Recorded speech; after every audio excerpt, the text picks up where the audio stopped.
નમસ્કાર વિદ્યાર્થી મિત્રો, લેક્ચર નંબર 10 ની અંદર આપણે વાત કરીશું અર્થસૂચક અંકો નક્કી કરવા માટેના નિયમો।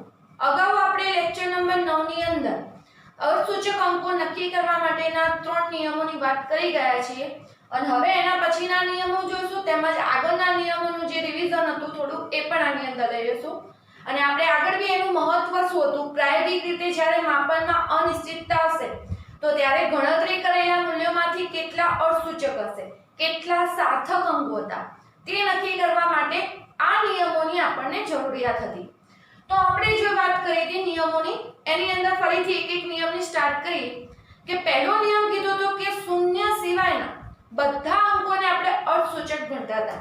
હવે શૂન્ય સિવાયના એટલે આપણા જોડે જે અંકો કહીએ તો 1 થી માંડી અને 9 સુધીના અંકો હશે। કોઈ પણ તમારે સંખ્યા લખવી હશે તો એના માટે આ 0 થી માંડી અને 9 સુધીના અંકોની જરૂર પડતી હશે અને એના મદદથી આપણે કોઈ ફિક્સ નિશ્ચિત મૂલ્ય લખી શકતા હશો, કારણ કે દશાંશ પદ્ધતિ પ્રમાણે 9 પછી તમે 10 ની આગળ તમે સંખ્યા અંદર એડિશન કરી અને આટલા જ અંકોની મદદથી આપણે અલગ અલગ સંખ્યા બનાવી શકીએ છીએ। એટલે આપણે દશાંશ પદ્ધતિ પ્રમાણે સંખ્યા બનાવવા માટે આટલા જ અંકો મેન અંકોમાં ગણાશે। હવે આની અંદર અસૂચક અંકો નક્કી કરવા માટે જે પ્રથમ નિયમ હતો, પ્રથમ નિયમમાં આપણે જોયું કે શૂન્ય સિવાયના બધા અંકોને અર્થસૂચક ગણવામાં આવે છે। શૂન્ય સિવાયના બધા અંકો એટલે કયા અંકો આવશે? 1 થી 9 સુધીના। એટલે આ 1 થી 9 સુધીના જે તમામે તમામ અંકો છે, 1 થી 9 સુધીના મતલબ કે ટોટલ 5 6 7 8 આ જે અંકો લીધા બધા એ બધાને શું ગણવામાં આવશે? અર્થસૂચકમાં।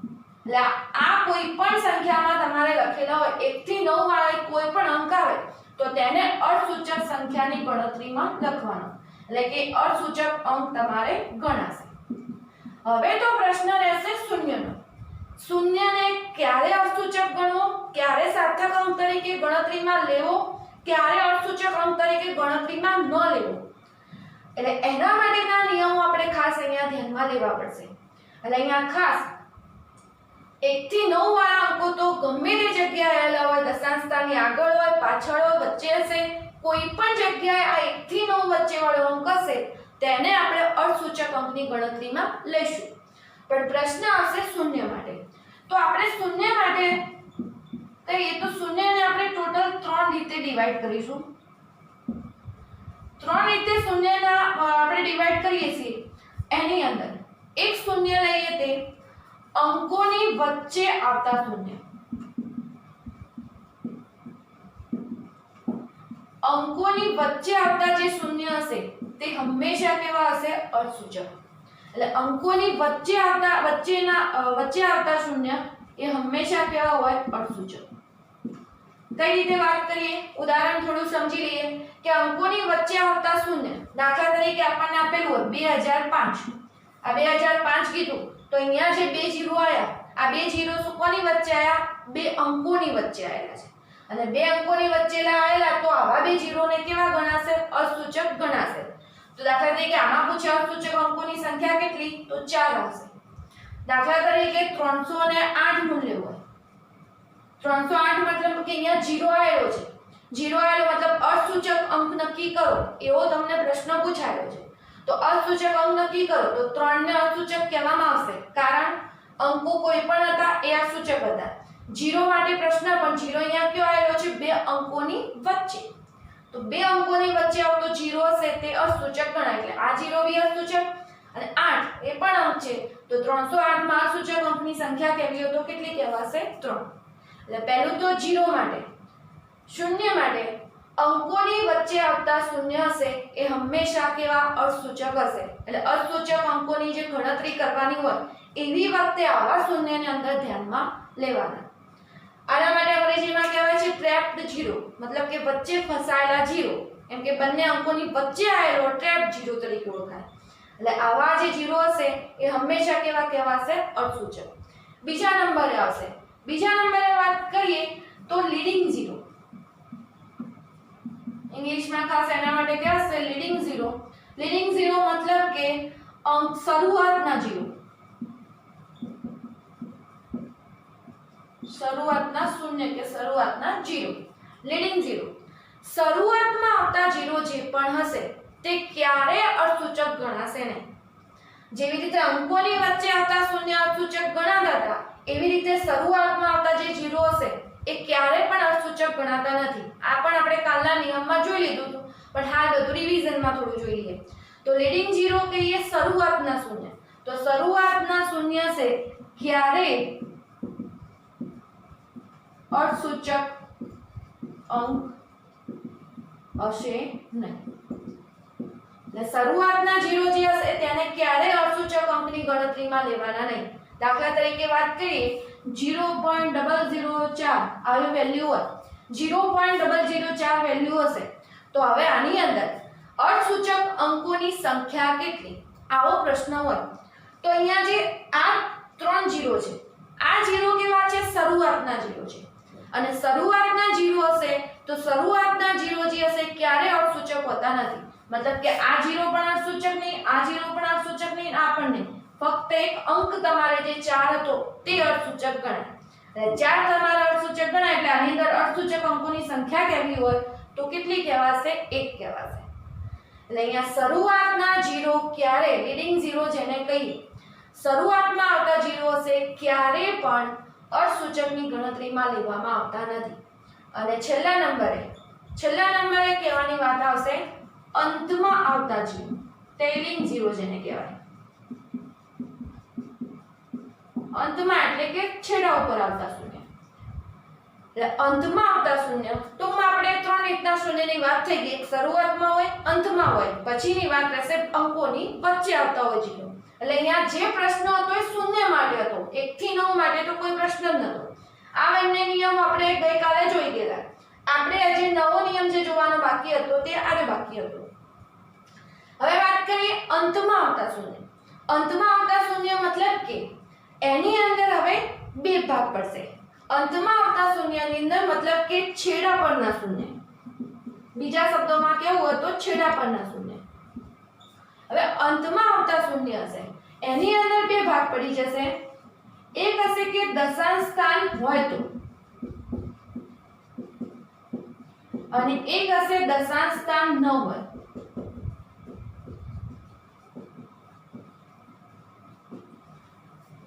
હવે અંતમાં છેડા ઉપર આવતા અર્થસૂચક અંકો માટે વાત કરીએ તો જો દશાંશ સ્થાન આપેલું હોય તો એવા 0 ને અર્થસૂચક અંકની ગણતરીમાં લેવાનું, તો એ તમારા અર્થસૂચક અંકમાં ગણાશે.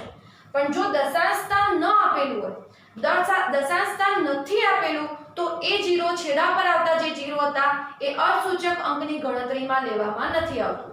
એટલે અહીંયા ખાસ ધ્યાનમાં રાખવાનું કે દશાંશ સ્થાન આપેલું છે કે દશાંશ સ્થાન નથી આપેલું. હવે દશાંશ સ્થાન હોય તો મતલબ કે એક જ સંખ્યા આપણે જોઈ લઈએ. દાખલા તરીકે 500 પોઈન્ટ આવી રીતે લખેલું છે. હવે 500 પોઈન્ટ જ એટલું ખાલી લખેલું છે, પણ હવે અહીંયા દશાંશ સ્થાન છે. આ બે 0 કહીએ તો છેડા પરના અંતમાં આવતા 0 છે. પણ અંતમાં આવતા 0 એ આપણા માટે વાત ખરી, પણ જો દશાંશ સ્થાન હશે તો દશાંશ સ્થાન હોય તો એ અંકને શું કહેવાશે? અર્થસૂચક અંકની ગણતરીમાં લેવામાં આવશે. એટલે દશાંશ સ્થાન હોય તો અર્થસૂચક અંક ગણાય. તો આ 500 ની અંદર 500 પોઈન્ટ આપેલું છે, એની અંદર અર્થસૂચક અંકોની સંખ્યા પૂછાશે તો અર્થસૂચક અંકોની સંખ્યા તમે કેટલી કહી શકો? 3. પણ આ જ વસ્તુ તમને 500 ફક્ત આવી રીતે આપેલું છે. અહીંયા દશાંશ સ્થાન નથી આપેલું.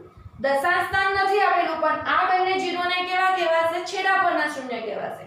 તો આવા વખતે છેડા પરના શૂન્યને ગણતરીમાં લેવામાં નથી આવતા. તો આની અંદર આ 500 ની અંદર અર્થસૂચક અંક કેવો હતો? ફક્ત કેવો કહેવાશે? એક જ કહેવાશે. એટલે આની અંદર ખાસ દશાંશ સ્થાન ન હોય તો અર્થસૂચક અંક ગણાશે નહીં. એટલે અર્થસૂચક અંક ગણાય નહીં. એટલે કોના માટે ના ગણાય? શૂન્યને ના ગણાય. અને આની અંદર છેડા પરનું શૂન્ય હોય તો ગણાશે. એટલે ફરીથી 4 નિયમ એક જોઈ લઈએ. તમે આ નિયમો તૈયાર કરવાની જરૂર નથી તમારે, પણ તમે બેઝિક વસ્તુ મગજમાં ક્લિયર આટલી કરી લેશો, તમને કોઈ પણ સંખ્યાની અંદર અર્થસૂચક અંક કે સાર્થક અંકોની સંખ્યા પૂછશે, તમે સરળતાથી આનો જવાબ આપી શકતા છો. પછી આપણે આના પછી થોડા ઉદાહરણો જોઈશું જેથી તમને વધારે ખ્યાલ એનો ક્લિયર થશે. પણ આ તો પણ એક સમજવા માટે પહેલું 0 થી 9 વચ્ચેના અંકો હશે, એમાં 1 થી 9 વચ્ચેનો કોઈ પણ અંક આવતો હોય એ હંમેશા કેવો કહેવાશે? અર્થસૂચક કહેવાય છે. પછી પ્રશ્ન તો રહેતો તો કોના માટે? 0. 0 માટે આપણે 3 ભાગ પાડી દીધા. એક ભાગ કીધો અંકોની વચ્ચે આવતો શૂન્ય. અંકોની વચ્ચે જેટલા પણ શૂન્ય આવતા હોય, જ્યારે પણ જે જગ્યાએ આવતા હોય એ હંમેશા અર્થસૂચક અંકની ગણતરીમાં લેવાના. પછીનો પ્રશ્ન હતો શરૂઆતમાં આવતા 0, લીડિંગ 0 ની વાત હતી. તો શરૂઆતમાં આવતા 0 ક્યારેય અર્થસૂચક અંકની સંખ્યામાં ગણતરીમાં આવશે નહીં. એટલે એની વાત. અને પ્રશ્ન હવે રહ્યો છે અંતમાં આવતા શૂન્ય માટે કહીશું. તો અંતમાં આવતા શૂન્ય માટે દશાંશ સ્થાન હશે તો અર્થસૂચક ગણવાનો અંક, અને દશાંશ સ્થાન ના હોય તો અર્થસૂચક અંક ગણાશે નહીં. એટલે ખાસ આ શૂન્ય માટેના નિયમો જે હતા એ ધ્યાનમાં લેવા જેવી વસ્તુ. પછીની વાત એટલે આ એક તો સંખ્યા માટેનો નિયમ થઈ ગયો, એક જનરલ કહીએ તો શૂન્ય માટેનો નિયમ. પછીની વાત કરીએ તો બીજો એક નિયમ કેવો હતો? જે 10 ની ઘાતો હશે, આ 10 ની ઘાત હશે એ પણ ક્યારે અર્થસૂચક ગણાશે નહીં. એટલે અર્થસૂચક અંકની ગણતરીમાં અર્થસૂચક અંક ગણાશે નહીં. એટલે કઈ રીતે તમને 2.08 ગુણ્યા 10 ની -3 આપી હોય તો 10 ની જે ઘાત હોય એ અર્થસૂચક અંકની ગણતરીમાં આવતું નથી.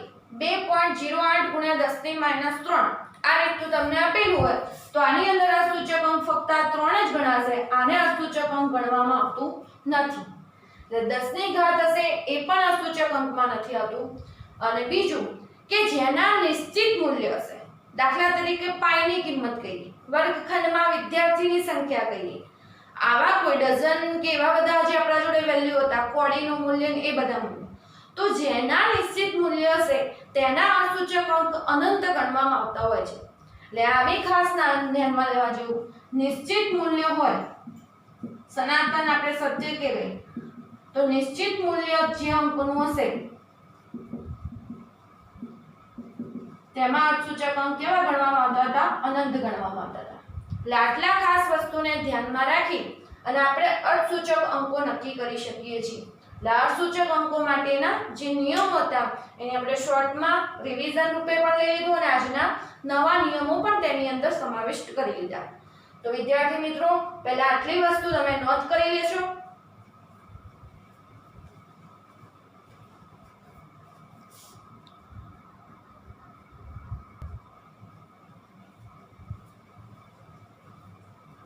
હવે જોઈશું આપણે કેટલાક ઉદાહરણ કે આપેલી અહીંયા કેટલીક સંખ્યાઓ છે, આપેલી કેટલીક સંખ્યાઓમાં અર્થસૂચક અંકો કેટલા છે તે નક્કી કરવા માટેના આપણે ઉદાહરણ જોઈએ. હાલ આપણે પૂરતા ઉદાહરણ આપણે નિયમો છે બાજુમાં જ રાખેલા છે. તમે ધીરે ધીરે તમને યાદ થતા જશે એમ પછી આપણે જોઈશું ઉદાહરણ. પહેલી સંખ્યા આપી છે આપણને 2000. હવે આમાં પૂછેલું છે અર્થસૂચક અંક કેટલા. તો પહેલું તો સંખ્યા જે આની અંદર આપેલી હશે, અંકો કોઈ પણ હોય એ અર્થસૂચક ગણવામાં આવે. એટલે પહેલા નિયમ પ્રમાણે 2 ને તો અર્થસૂચક ગણાશે. હવે વાત રહેશે શૂન્યની. અહીંયા આવેલા શૂન્ય હશે છેડા પરના શૂન્ય છે, અંતિમ ભાગમાં આવેલા છે.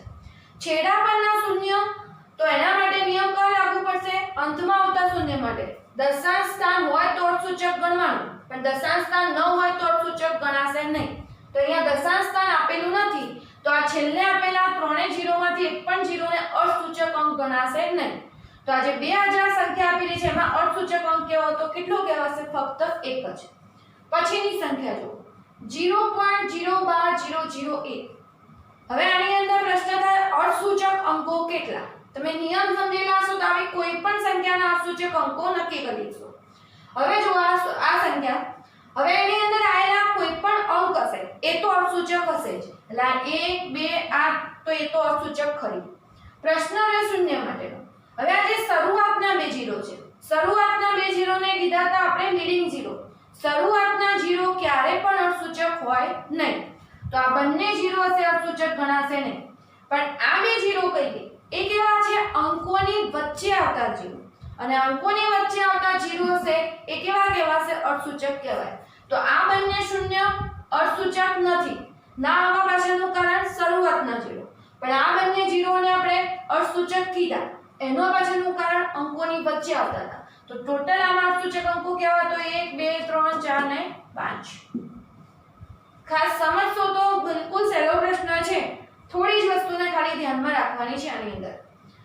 889.84 આમાં તો લગભગ કોઈ પ્રશ્ન નથી, બધે બધા અંકો છે. કેટલા અંકો 1 2 3 4 અને 5, પાંચે પાંચ અંકો આવેલા હતા, તો પાંચે પાંચ અંકો કેવા કહેવાશે? અર્થસૂચક. હવે એની મૂલ્ય જોજો. 3.0800 3 ને અર્થસૂચક કહેવાશે, 8 ને અર્થસૂચક કહેવાશે. પ્રશ્ન રહ્યો 0 માટે. હવે આ 0 જે કહીએ એ તો 3 અને 8 અંકોની વચ્ચે આવેલો, અંકોની વચ્ચે આવેલો માટે આને તો અર્થસૂચક કહેવાશે. પ્રશ્ન રહ્યો આ બંને છેડા ઉપર આવતા શૂન્ય માટે. છેડા પર આવતો શૂન્ય છે, પણ પ્રશ્ન શું આવશે? દશાંશ સ્થાન હોય તો. અહીંયા દશાંશ સ્થાન આપેલું છે અને દશાંશ સ્થાન આપેલું છે માટે અર્થસૂચક છે. તો અહીંયા આવતા આ બંને 0 પણ કેવા કહેવાશે? અર્થસૂચક કહેવાશે. તો આની અંદર ટોટલ અર્થસૂચક અંકોની સંખ્યા કેટલી થશે? 5. છેડા પણ ના હતા પણ દશાંશ સ્થાન આવેલું હતું એટલે આપણે અર્થસૂચક અંક કીધો. હવે વાત આવે 0.00418. આ અંકોને તો અર્થસૂચક કહેવાશે, એટલે આ 3 એ 3 અર્થસૂચક. પ્રશ્ન આવશે 0 માટે. 3 એ 0 શરૂઆતના 0 છે, લીડિંગ 0 છે, તો શરૂઆતમાં 0 આવતા હોય એને અર્થસૂચક કહેવામાં આવતા નથી. એટલે આ 3 એ 0 હશે એને અર્થસૂચક કહેવાશે નહીં, એની ગણતરીમાં આપણે લેતા નથી. તો આમાં અર્થસૂચક અંકોની સંખ્યા ફક્ત કેટલી કહેવાશે? 3. ને ખાસ અહીંયા ધ્યાનમાં લેવા જેવું. પછીની વાત 0.007. આ શરૂઆતના 0 એટલે અર્થસૂચક નહીં કહેવાય, ફક્ત એક જ અર્થસૂચક અંક કહેવાશે સાચી હતો, કેમ કે અંકોને આપણે અર્થસૂચક કહીએ છીએ. 0.237. 0.237 માં પણ શરૂઆતનો 0 હશે, આ શરૂઆતના 0 ને અર્થસૂચક નહીં કહેવાય નિયમ પ્રમાણે. એટલે આ અર્થસૂચક નથી, ફક્ત 1 2 અને 3 અંકો જ અર્થસૂચક. 6.320. 6.320 માં આ 3 એ 3 અંકો માટે અર્થસૂચક. 0 આપેલો 0 હશે, અહીંયા અંતિમ આવતો 0 છે, અંતમાં આવતો 0 છે. અંતમાં આવતો 0 હોય પરંતુ દશાંશ સ્થાન આપેલું હોય તો એ અર્થસૂચક કહેવાશે. તો અહીંયા અર્થસૂચક અંકોની સંખ્યા કેટલી થશે? ટોટલ 4. પછી જુઓ 23.023. જે અંકો હશે એ તો બધા અંદર આવશે અર્થસૂચકમાં. પ્રશ્ન આવશે 0 નો, પણ 0 અહીંયા કેવો છે? અંકોની વચ્ચે આવતો છે, અને અંકોની વચ્ચે જો શૂન્ય આવતો હશે તો કેવો કહેવાશે? અર્થસૂચક કહેવાશે. તો 23.023 માં 201 માં જોઈએ. 201 માં જોશું તો 2 અને 1 વચ્ચે જીવ્યું, અને અંકોની વચ્ચે આવતું શૂન્ય હશે માટે આને પણ અર્થસૂચક કહેવાશે. એટલે ટોટલ અંક 3. 600.00. અહીંયા આપેલા ચારે 4 0 અંતમાં આવતા 0 છે, અંતમાં આવતા 0 છે, પણ દશાંશ સ્થાન આપેલ છે, અને દશાંશ સ્થાન હોય તો એ અંકોને કેવા કહેવામાં આવશે? અર્થસૂચક કહેવામાં આવતા હતા. એટલે 600.00 1 2 3 4 5 ટોટલ અર્થસૂચક અંકો કેટલા કહેવામાં આવશે? 5 કહેવામાં આવશે. પછી જોઈએ 0.08001. પ્રશ્ન થાય કયા 0 ને અર્થસૂચક કહેવો, કયા 0 ને ના કહેવો, તેના માટે. તો આ બંને 0 ને અર્થસૂચક કહેવામાં નહીં આવે. બંને 0 ને અર્થસૂચક ના કહેવા પાછળનું કારણ શરૂઆતમાં આવેલા જોયો લીડિંગ 0 હતા. આ બંને 0 અર્થસૂચક કહેવાશે કારણ કે અંકોની વચ્ચે આવેલા છે. તો અહીંયા 8 અને 1 તો અર્થસૂચક કરી, અને આ બે 0 કેવા? અંકોની વચ્ચે આવતા 0.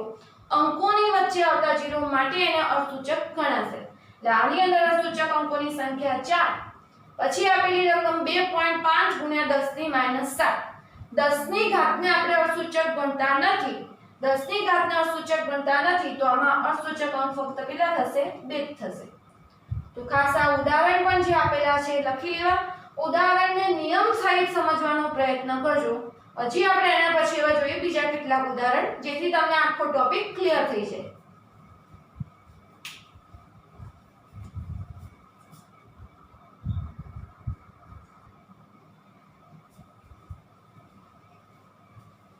હવે જોઈશું બીજા કેટલાક ઉદાહરણ. આ રીતની સંખ્યા આપેલી છે. હવે આની અંદર જેટલા અંકો હશે તો પહેલા અર્થસૂચક ગણાશે. એટલે આ 5 ને અર્થસૂચક ગણાય, 1 ને ગણાય. પ્રશ્ન આવશે શૂન્ય માટે. શૂન્ય માટેનો પ્રશ્ન કહીએ તો આ બંને શૂન્ય કહીએ તો અંકોની વચ્ચે આવતા શૂન્ય, અંકોની વચ્ચે આવતા શૂન્ય તો પણ અર્થસૂચક ગણાશે. આ ત્રણ શૂન્ય હશે એ છેડા પરના શૂન્ય હતા. છેડા પરના શૂન્ય હતા પણ દશાંશ સ્થાન હતું, એટલે છેડા પરના શૂન્ય પર દશાંશ સ્થાન હોય તો અર્થસૂચક ગણાશે. તો આપણે આની અંદર કે આવશું ટોટલ અર્થસૂચક અંકોની સંખ્યા કહેવે તો 1 2 3 4, આ 0 પણ ગણાશે છેડા પરનો, 5 6 7 8, એટલે 3 3 6 2 8. પછીની વાત કરીએ આ રીતનું મૂલ્ય આપેલું છે 0.000309. તો એની અંદર અંકો તો બંને અર્થસૂચક, આ શૂન્યને પણ અર્થસૂચક કહેવાશે કારણ કે અંકોની વચ્ચે આવતો શૂન્ય છે. તો આ 309 ની અંદર આ ત્રણે ત્રણ અંક અર્થસૂચક, પણ આ આગળના 0 હશે એને અર્થસૂચક કહેવામાં આવતા નથી કારણ કે નિયમ શરૂઆતના 0 ને આપણે અર્થસૂચક કહેતા નથી. આને પણ અર્થસૂચક એક પણ નહીં કહેવાય, એટલે ટોટલ અર્થસૂચક અંકોની સંખ્યા કઈ 3. પણ નિયમ કયો એ સમજવાનું, શરૂઆતના 0 ને અર્થસૂચક ગણવામાં નથી આવતા અને આ 0 ને કીધો કારણ કે વચ્ચે આવતો શૂન્ય હતો. 1.004 અંકો તો અર્થસૂચક કરી, બંને 0 કેવા છે અંકોની વચ્ચે આવતા 0 છે અને અંકોની વચ્ચે આવતા 0 હશે તો અર્થસૂચક ગણાશે. તો આની અંદર અર્થસૂચક અંકની સંખ્યા કેવી હોય તો 4. આનું એક ઉદાહરણ બાકી રહી ગયું, જોઈ લઈએ. આ અંકોને તો અર્થસૂચક કહેવાશે.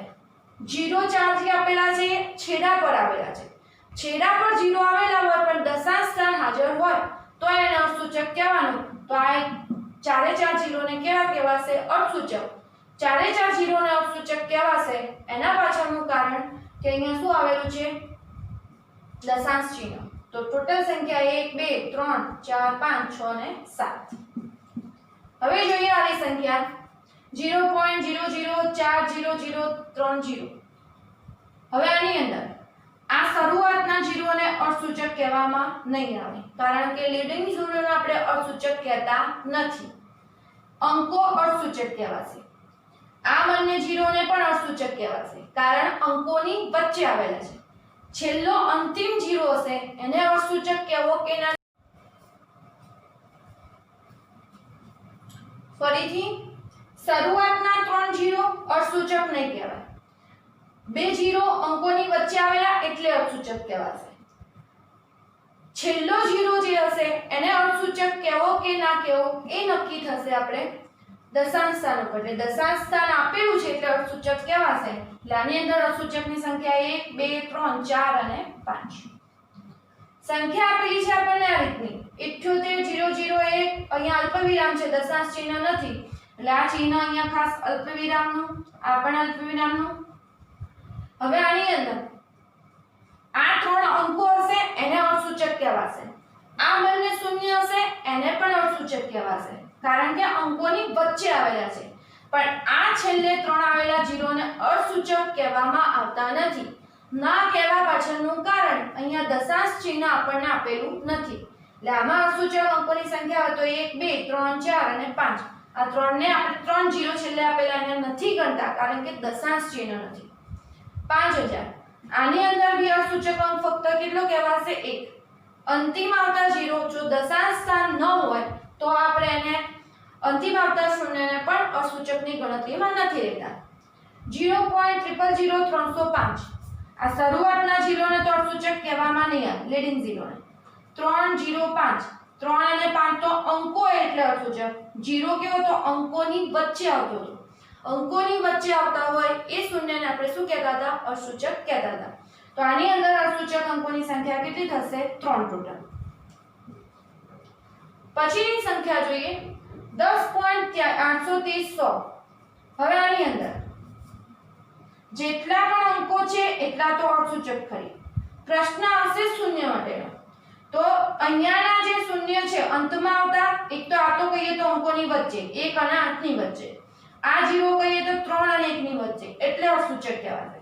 અંતમાં આવતા શૂન્ય ખરી પણ અંતમાં આવતા શૂન્ય દશાંશ સ્થાન આપેલ છે અને દશાંશ સ્થાન આપેલું હોય તો અર્થસૂચક કહેવાશે.